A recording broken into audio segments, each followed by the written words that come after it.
My child, can I ask you something? What if the prayer you've been begging me to answer has already been answered in heaven, but I'm waiting for the perfect moment to place it into your hands? Don't leave yet, because in the next few minutes I'm going to remind you of a man who waited until he was 80 years old before I called him into the purpose that changed history. His name was Moses. If you've started believing that life has passed you by, if you've wondered whether you're too late, stay with me. Because before this message ends, I want you to comment, "My time is coming." Not because you know when, but because you trust the one who does. My child, you've watched people your age reach milestones you once dreamed about. You've celebrated their victories, but afterward, you quietly asked me, "Lord, when will it be my turn?" I heard those words, even the ones you never spoke aloud. The truth is, you've mistaken silence for absence. Just because you cannot see my hand moving doesn't mean my hand has stopped working. I've been arranging conversations, closing doors that would have wounded you, moving people, changing hearts, protecting you from opportunities that looked good, but would have stolen the purpose I planned for your life. Waiting has never meant I stopped working. It simply means my work is happening where your eyes cannot yet see. Remember Moses. He knew there was a calling on his life. He tried to accomplish it in his own strength, but the timing wasn't right. So for 40 years, he disappeared into the wilderness. To everyone else, it looked like failure. It looked forgotten. It looked like wasted years. But while Moses thought he was hiding, I was preparing him. The wilderness didn't disqualify him.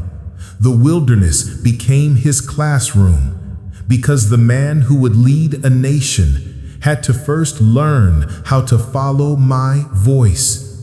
My child, some of your greatest preparation has happened in places nobody applauded.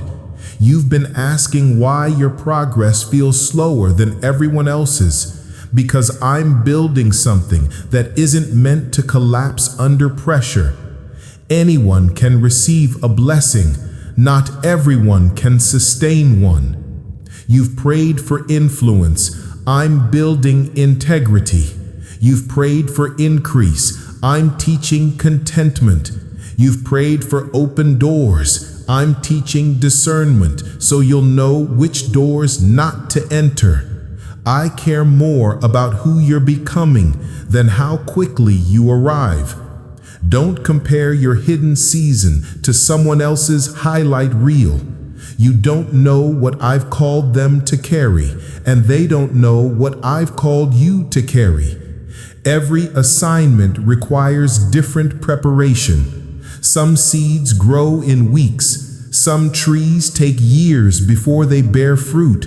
But when they do, they stand through storms that smaller plants cannot survive.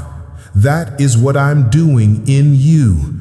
Your roots are growing deeper than you realize. One day, you'll stop asking why I waited.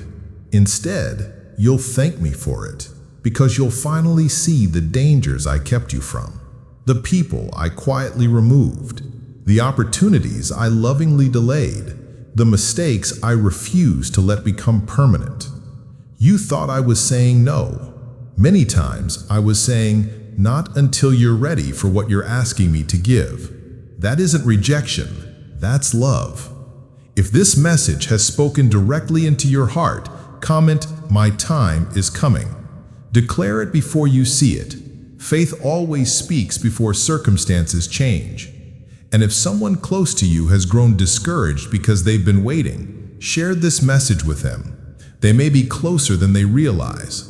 Never forget this, my child.